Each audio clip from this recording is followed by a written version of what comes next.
ಉತ್ತರ ಕನ್ನಡ ಜಿಲ್ಲೆಯ ಅಂಕೋಲಾ ತಾಲೂಕಿನ ಶಿರೂರಿನಲ್ಲಿ ನಡೆದ ಗುಡ್ಡ ಕುಸಿತದಲ್ಲಿ 11 ಜನ ಮೃತಪಟ್ಟಿದ್ದು ಗೊತ್ತೇ ಇದೆ. ಆದರೆ ಘಟನೆ ನಡೆದು 6 ತಿಂಗಳಾದರೂ ರಸ್ತೆ ಮೇಲೆ ಬಿದ್ದ ಹಾಗೂ ನದಿ ಮಧ್ಯದಲ್ಲಿರುವ ಗುಡ್ಡದ ಮಣ್ಣು ತೆರವು ಮಾಡೋಕೆ ಜಿಲ್ಲಾಡಳಿತ ಮುಂದಾಗಿಲ್ಲ. ಅಲ್ಲದೆ ಜಗನ್ನಾಥ್ ಲೋಕೇಶ್ ಮೃತದೇಹದ ಸುಳಿವೂ ಇಲ್ಲ. ಈ ಕುರಿತ ರಿಪೋರ್ಟ್ ಇಲ್ಲಿದೆ. ಉತ್ತರ ಕನ್ನಡ ಜಿಲ್ಲೆಯ ಶಿರೂರು ಗುಡ್ಡ ಕುಸಿತ ಪ್ರಕರಣ. 6 ತಿಂಗಳಾದ್ರೂ ಸಿಗದ ಜಗನ್ನಾಥ್ ಲೋಕೇಶ್ ಮೃತದೇಹ. ಗುಡ್ಡ ಕುಸಿತದ ಮಣ್ಣು ತೆರವು ಕಾರ್ಯ ಮರೆತ ಜಿಲ್ಲಾಡಳಿತ. ಉತ್ತರ ಕನ್ನಡ ಜಿಲ್ಲೆಯ ಅಂಕೋಲ ತಾಲೂಕಿನ ಶಿರೂರು ಗ್ರಾಮದಲ್ಲಿ ನಡೆದ ಗುಡ್ಡ ಕುಸಿತ ಇಡೀ ಕರುನಾಡನ್ನೇ ಬೆಚ್ಚಿ ಬೀಳಿಸಿತ್ತು.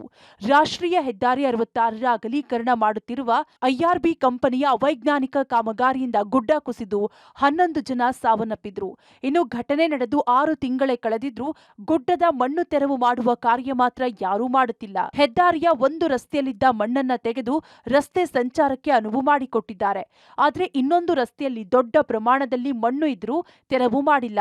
ಇನ್ನೊಂದೆಡೆ ನದಿಯ ಮಧ್ಯದಲ್ಲಿ ಸಹ ಸಾವಿರಾರು ಟನ್ ಮಣ್ಣು ಇದ್ದು ಅದನ್ನೂ ಸಹ ತೆಗೆದಿಲ್ಲ.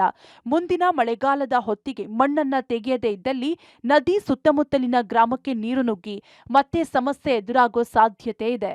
ರಾಷ್ಟ್ರೀಯ ಹೆದ್ದಾರಿಯಲ್ಲಿ ದಿನಕ್ಕೆ ಸಹಸ್ರಾರು ಲಾರಿಗಳು ಮತ್ತು ವಾಹನಗಳು ಚಲಿಸ್ತಾ ಇವೆ. ಆದರೆ ಇಲ್ಲಿ ನದಿಯಲ್ಲಿ ಬಿದ್ದಿರುವಂತಹ ಮಣ್ಣನ್ನು ತೆರವುಗೊಳಿಸಬೇಕಿತ್ತು. ಆ ಮಣ್ಣನ್ನು ತೆರವುಗೊಳಿಸಿಲ್ಲ ಇನ್ನೂ ತನಕ. ಅಂದರೆ ಕಳೆದ 5 ತಿಂಗಳಿಂದ ಇಲ್ಲಿ ಯಾವುದೇ ರೀತಿಯಲ್ಲಿ ಸಂಬಂಧಪಟ್ಟಿರುವಂತಹ ಈ ಚತುಷ್ಪಥ ಹೆದ್ದಾರಿಯನ್ನು ಮಾಡಿರುವಂಥ ಗುತ್ತಿಗೆ ಕಂಪನಿ ಇರ್ಬೋದು, ಹಾಗೆ ಜಿಲ್ಲಾಡಳಿತ ಇರ್ಬೋದು, ಇಲ್ಲಿ ಯಾವ ರೀತಿಯ ಕ್ರಮವನ್ನು ತೆಗೆದುಕೊಂಡಿದ್ದಾರೆ ಅನ್ನೋದು ನಮಗಂತೂ ಏನೂ ಕಾಣ್ತಾ ಇಲ್ಲ. ಯಾಕಂದರೆ ದಿನಂಪ್ರತಿ ನಾವು ಇದೇ ಒಂದು ಹೆದ್ದಾರಿಯಲ್ಲಿ ತಿರುಗಾಡ್ತಾನೆ ಇರ್ತೀವಿ. ಆದರೆ ಯಾವುದೇ ರೀತಿಯ ಕೆಲಸವನ್ನು 5 ತಿಂಗಳಿಂದ ಇಲ್ಲಿ ಮಾಡ್ತಾ ಇಲ್ಲ.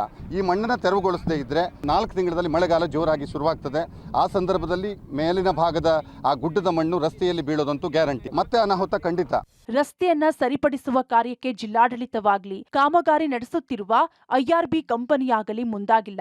ಮಣ್ಣು ಕುಸಿದ ಜಾಗದಲ್ಲಿ ಮತ್ತೆ ಮಣ್ಣು ಕುಸಿಯುವ ಹಂತದಲ್ಲಿದ್ದು ಅಲ್ಲಿ ತಡೆಗೋಡೆ ನಿರ್ಮಿಸುವುದಾಗಲಿ ಅಥವಾ ಕುಸಿಯುವ ಹಂತದಲ್ಲಿರುವ ಮಣ್ಣನ್ನ ತೆಗೆಯುವುದಕ್ಕಾಗಲಿ ಜಿಲ್ಲಾಡಳಿತ ಮುಂದಾಗಿಲ್ಲ. ಏನಾಗಿ ಆಲ್ರೆಡಿ ಕ್ರಮ ತಗೊಳ್ಬೇಕು, ಶಾಸಕರು ಹೇಳಿದಂತೆ ಕ್ರಮವನ್ನು ನೀಡಿದೀವಿ, ಮಾಡ್ತಾ ಇದ್ದಾರೆ. ಈಗ ಈ ಭಾಗದ ನ್ಯಾಷನಲ್ ಹೈವೇದಲ್ಲಿ ಮಾಡಬೇಕು, ಅವ್ರು ಮಾಡ್ತಾರೆ, ಅವ್ರಿಗೆ ಅದು ಫಾಲೋ ಅಪ್ ಮಾಡ್ತೀವಿ. ಸೊ ಇವೆಲ್ಲ ಮುಖ್ಯಮಂತ್ರಿಗಳ ಗಮನಕ್ಕೆ ಸಹಿತ ಇದೆ. ಹೀಗಾಗಿ ಇಲ್ಲಿ ಏನು ಅದನ್ನು ಆದಷ್ಟು ಸರಿ ಮಾಡಬೇಕು. ಮತ್ತು ಈಗಾಗಲೇ ಹೇಳಿದ್ದಾರೆ, ಈಗ ಜಿಲ್ಲಾಧಿಕಾರಿಗಳ ಜೊತೆ ಮಾತನಾಡಿದ್ದಾರೆ ಇವರು. ನನಗೆ ಅಲ್ಲಿ ನೋಡಲಿಕ್ಕಾಗಲ್ಲ, ಈಗ ಬಂದ ಮೇಲೆ ಗೊತ್ತಾಯಿತು.